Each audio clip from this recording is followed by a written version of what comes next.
কোথায় দাদা biometric vote কোথায় দাদা বায়োমেট্রিক রাজ্যে 100 জনের বেশি বিডিও আর এসডিও যারা এআরও এবং ইআরও ধরা পড়বে। আমরা এই মামলাটাকে কত দূর নিয়ে যাই কি করি শুধু দেখতে থাক। গত 1 মাসে সিভিক আর পুলিশ মিলে 20 জায়গায় জনগণ ধরে দিয়েছে। কয়েকদিন আগে এক বীরাঙ্গনা কিভাবে সাহস নিয়ে মমতার পুলিশকে এক্সপোজ করেছে সবাই দেখেছে। বিরোধীরা আপনারা দীর্ঘদিন ধরে অনুপ্রবেশ নিয়ে বারবার বলে আসছেন। মুখ্যমন্ত্রী আজকে বিএসএফকে কাঠগড়া এলাকা তুলেছেন, আজকে বলছেন যে ক্যাম্পের জন্য জমিতে টাল বানানো হয়েছে, কিন্তু আজ তিনি নিজেই বললেন যে পুলিশেরও দায়িত্ব আছে, অর্থাৎ রাজ্যেরও দায়ী আছে। তাহলে এতদিন উনি উল্টো বলে আসছেন কার সাথে? উনি আজকে যা করেছেন ভোটের রাজনীতির কথা বলেছেন। তিনি বলছেন ভুটান থেকে জল এসে উত্তরবঙ্গে বন্যা হয়, আসাম থেকে লোক এসে সার্ভে করছে, তথ্য সংগ্রহ করছে, আর বিহার ঝাড়খণ্ড থেকে লোক এসে এখানে আইন শৃঙ্খলার অবনতি করছে। উনি একটা ধোয়া তুলসী পাতা। উনার রাজীব কুমার, তিনি গ্রেট আন্তর্জাতিক খ্যাতিসম্পন্ন পুলিশ ডিজি। উনার যে চিফ সেক্রেটারি আছে তার মতো উচ্চমানের আমলা আর ভারতবর্ষে নেই, এই কথা তিনি বুঝাতে চেয়েছেন। তিনি এর আগে মশা যখন ডেঙ্গু হয়েছিল বলেন বাংলাদেশের মশা বসিরহাট বনগায় ঢুকে গেছে। আজকে বলেছেন ভুটানের জল। দাদা ভোটার তালিকায় ফরমিল নিয়ে এতদিন আপনারা সরব হয়ে আসছেন। মুখ্যমন্ত্রী বলছে সরষের মধ্যে ভূত আছে, কিন্তু আপনারা তো বলছেন যে এই সরষের মালিক এবং সরকার, এটা তো তৃণমূলের সরকার। কোথায় এই মামলা যায় দেখবেন, শুধু ডিস্ট্রিক্ট ম্যানেজার নয়, মধুসূদন মন্ডল কাকদ্বীপের এসডিওর মতো গোটা রাজ্যে 100 জনের বেশি বিডিও আর এসডিও যারা এআরও এবং ইআরও ধরা পড়বে। আমরা এই মামলাটাকে কত দূর নিয়ে যাই কি করি শুধু দেখতে থাকুন। অরুণ গোড়াই এই ভোটার তালিকায় হিন্দু বাদ দেওয়ার যে চক্রান্ত, তার হিমশৈলের চূড়া মাত্র। এই জন্যই তো ভাইপো 7 লাখ ভোটে 2 নম্বরই করে যেতে। দাদা মুর্শিদাবাদের দাঙ্গা নিয়ে সিট তার রিপোর্টে বলেছে যে ঘটনার সময় পুরোপুরি পুলিশ নিষ্ক্রিয় ছিল, এমনকি তারা আক্রান্তদের কোনো পর্যন্ত ধরেনি। সিট বলছে আক্রান্তদের কোনো ধরেনি পুলিশ। লাজ লজ্জা থাকলে পুলিশ মন্ত্রীর পদত্যাগ করা উচিত। পুলিশ ফোন ধরেনি। আমরা যা বলি, আজকে হাইকোর্ট নিযুক্ত সিট সেই কথা বলছে। পরিষ্কার বলেছে মেহবুব আলম টিএমসি কাউন্সিলর, পরিষ্কার বলেছে এমএলএ দাঙ্গা লাগিয়ে এলাকা ছেড়েছেন। পরিষ্কার তৃণমূল কংগ্রেস স্পন্সর্ড এবং অর্গানাইজ হিন্দু কিলিং দেশের মধ্যে 47-এর পরে প্রথম হিন্দু পলায়ন মানুষ দেখেছে, এবং বেছে বেছে হিন্দুদেরকেও আক্রান্ত করা হয়েছে, টার্গেট করা হয়েছে। এটা প্রমাণিত। হিন্দু পলায়ন 16% হিন্দু থাকে, হিন্দু শূন্য করতে চায়। তাই এই হিন্দু বিরোধী সরকার, এদের বিরুদ্ধে আমাদের লড়াই চলছে। এবং আপনারা শুনলে অবাক হবেন, আমার এক্স হ্যান্ডেল দেখে নেবেন একটু পরে। মুখ্যমন্ত্রী বাগডোগরা যাবে বলে সিভিল ড্রেসে জিন্স আর টি শার্ট পরিয়ে, সুধাকর বলে যে কমিশনার, পুলিশ দিয়ে বিজেপির পতাকা ব্যানার তো খুলেছেই, আমি দেখে এসেছি, সোমবার নিজে গেছিলাম, আজকে ধ্বজ খুলিয়েছে। মমতা ব্যানার্জি এবং তার পুলিশ কমপ্লিটলি হিন্দু বিরোধী। এই জন্য তো বলছি হিন্দু হিন্দু ভাই ভাই।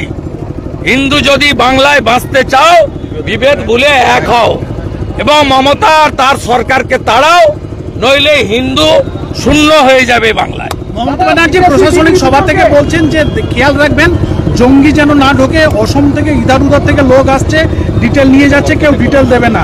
এটা কি ডিটেল দেবে না মানে জঙ্গিদের প্রোটেকশন দিতে চাইছে। হরিহরপাড়া মুর্শিদাবাদে 7 শেখ, তাকে ধরেছে আসাম এসটিএফ। উনি কি বলতে চাইছেন আসাম এসটিএফ এর এখানে আসা উচিত হয়নি? তাহলে 7 শেখ থাকতো। 3 বার ঘাসের উপর জোড়া ফুলে ভোট দিয়েছে 7 শেখ। জাভেদ মুন্সি আরডিএক্স বানায়, কাশ্মীরের জঙ্গি, তাকে ধরেছে ক্যানিং থেকে কাশ্মীরের এসটিএফ। সে গোসাবা দিয়ে তৃণমূলের সাহায্যে বাংলাদেশে পালাতে চেয়েছিল, কাশ্মীর এসটিএফ ধরে নিয়ে গেছে। পশ্চিমবঙ্গে 540 কিলোমিটার এলাকায় বেড়া নেই, জমি দেয়নি মমতা ব্যানার্জি। তাই শুধু হিন্দু বিরোধী নয়, শুধু চুরি দুর্নীতি নয়, জঙ্গিদের হাত তৈরি হয়েছে এখানে। উনি কাকে তাড়াবেন? উনার এমএলএ মনিরুল ইসলাম ফারাক্কা নিষিদ্ধ সংগঠন পিএফআইর প্যারেডে হাঁটে। উনি রাজ্যসভায় কাকে পাঠিয়েছিলেন? হাসান আহমেদ ইমরান, সিমির লোক। সিমি রাজ্যসভা, সিমি হচ্ছে ব্যান অর্গানাইজেশন। উনার মন্ত্রী সিদ্দিকুল্লাহ প্রকাশ্যে ইউনুসকে সাপোর্ট করেন, বলেন 15 মিনিটে কলকাতাকে টাইট করব। বিধানসভায় বলেন আপনারা 2 আমরা 2, আমরা 2 আমাদের 4। আপনার মন্ত্রী ফিরহাদ হাকিম বলেন আমি সৌভাগ্যবান যে আমি আমার ইসলাম ধর্মে জন্মেছি, দাওয়াতে ইসলাম দেন। 50% লোককে উর্দুতে কথা বলার আহ্বান করেন। পাকিস্তানের ডন পত্রিকার সাংবাদিককে নিয়ে গিয়ে ইকবালপুর মোমিনপুরে বলেন ইহা ভি এক মিনি পাকিস্তান হ্যায়। পুলিশের ভূমিকা নিয়েও মুখ্যমন্ত্রী আজকে প্রশ্ন তুলছেন। পুলিশের ওগুলো আপনারা লাইভ করেন, ইমেজ বিল্ড আপ। গত 1 মাসে সিভিক আর পুলিশ মিলে 20 জায়গায় জনগণ ধরে দিয়েছে। কয়েকদিন আগে এক বীরাঙ্গনা কিভাবে সাহস নিয়ে মমতার পুলিশকে এক্সপোজ করেছে সবাই দেখেছে। পুলিশের জন্য ইমেজ ডিস্ট্রয় হচ্ছে, আপনারা লাইভ করছেন। আমি ভালো, পুলিশ খারাপ। আমি ভালো, পার্থকেষ্ট চোর। আমি ভালো, আমার ভাইপো কয়লা খায়। মমতা ব্যানার্জি আজকে বলছেন ভোট আসছে 8 মাস পরে, আবার ঝুলি নিয়ে বেরোবে হেলিকপ্টার নিয়ে, বলবে 294টায় আমি প্রার্থী। আর পার্থর বান্ধবীর বাড়ি থেকে 51 কোটি পারা গেলে বলবে পার্থ যে এত কাণ্ড করেছে আমি জানতাম না। মমতা ব্যানার্জি আজকে বলেন যে সিস্টেমের মধ্যে ঢুকে জালিয়াতি করছে, একজনের নাম 3 জায়গায়, ফলে প্রকৃত ভোটাররা বঞ্চিত হচ্ছে। অ্যাকচুয়ালি এই ভোটার তোলে এতদিন ধরে কমিশনের উপরে তিনি দোষ চাপাতেন, আজকে কি ঘুরে ওনার অসুবিধা হচ্ছে, আরি চাপতাম নেই। ওনাকে কিভাবে পশ্চিমবাংলায় এবারে ব্লিচিং ফিনাইল দিয়ে পরিষ্কার করে ভোট কি করে করতে হয়, আমার বিশ্বাস ইলেকশন কমিশন সেটা করে দেখাবে। আর বিজেপি আমরা চৌকিদারের ভূমিকা নেব।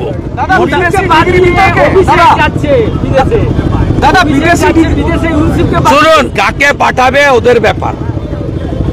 যাকে হাইকোর্ট সুপ্রিম কোর্ট থেকে বিদেশে যাওয়ার অনুমতি নিয়ে যেতে হয়, তিনি আর যাই হোক ভারতকে প্রতিনিধিত্ব করতে পারেন না। মমতা বন্দ্যোপাধ্যায় ঠিক করেন, মোদিজি তার সরকার, তার সংসদীয় ব্যবস্থা, সেটা কখনোই সব দলকে নিয়ে তারা চলেন। এখানকার বিরোধী দলনেতার মর্যাদা নেই, কিন্তু রাহুল গান্ধীকে এলওপির মর্যাদা নরেন্দ্র মোদী দিয়েছেন। কংগ্রেসের যখন নাম্বার ছিল না, তখনও অধীর চৌধুরীকে তিনি এলওপির মর্যাদা দিয়েছেন। এটা হচ্ছে নরেন্দ্র মোদী। ডেমোক্রেসিতে তিনি সিস্টেম মেনটেন করেন, যেটা বাংলায় হয় না। তো বাঙালি হিসেবে আমরা লজ্জিত, এমন একজন ভারতকে রিপ্রেজেন্ট করতে যাচ্ছে যাকে পাসপোর্ট ইডির কাছে জমা রাখতে হয়, কোর্ট থেকে অনুমতি নিয়ে বাইরে যেতে হয়। এই রকম একটা টেন্টেড স্ট্যাম্প চোরকে, যার সম্পত্তি ইডি সিজ করে, অকশনে করে নিয়ে যায়, সেই রকম একটা লোক তিনি যেভাবেই হোক পিসির আনুকূল্যে ভাইপো পরিবারবাদী কোম্পানি ঢুকে পড়েছেন। বিদেশি ডিগ্রি বিতর্কে শান্তনু সেনকে মেডিকেল কাউন্সিলে তলব, মেডিকেল কাউন্সিলে হাজিরা।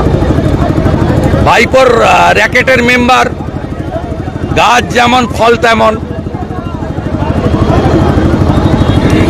দাদা, ভোটার তালিকা এবং আধার কার্ড জালিয়াতির ক্ষেত্রে বারবার দেখা যাচ্ছে জঙ্গি জোগাড়ের ঘটনাটা সামনে আসছে। ভোটার তালিকা এবং আধার কার্ডের ইতিমধ্যে আধার কার্ড এপিক লিঙ্ক নিয়ে যে মামলা কলকাতা পুলিশ করেছিল, ইডি নিয়েছে, আপনারা জানেন, অনেক ধরা পড়েছে। আমি মনে করি ফেমা অ্যাক্টের আওতায় সাফ করে দেওয়া উচিত সব এজেন্টদের। আর এজেন্টদের 99% বিশেষ শান্তি বাহিনীর লোক ওরা, আর নইলে তৃণমূলের লোক, মমতার শান্তির ছেলে সব। দাদা, একটা শেষ প্রশ্ন, সেটা হচ্ছে যে বিরোধীরা দীর্ঘদিন ধরে আপনারা অভিযোগ করে আসছেন অনুপ্রবেশ নিয়ে মুখ্যমন্ত্রী বারবার শুধু বিএসএফ কে কাঠগড়ায় তুলেছেন, কিন্তু আজকে দেখা গেল যে আপনারাও বারবার বলেছেন যে ক্যাম্পের জন্য জমি নিয়ে টালবাহানা করছে, কিন্তু আজকে তিনি বললেন যে পুলিশেরও দায়িত্ব আছে, অর্থাৎ রাজ্য। আবার বারে বারে বলছি ইমেজ বিল্ড আপ। প্রত্যেক দিন সিভিক ভলেন্টিয়ার টাকা নিচ্ছে, ধরা পড়ছে, জলপাইগুড়িতেও ধরা পড়েছে। এই বীরাঙ্গনা মহিলা যেভাবে বরানগর পুলিশকে কার্যত যেভাবে তার সাহসের পরিচয় দিয়ে নেকেট করে দিয়েছেন, মানে তাদের এই যে চৌর্যবৃত্তিকে ওপেন করে দিয়েছেন, এই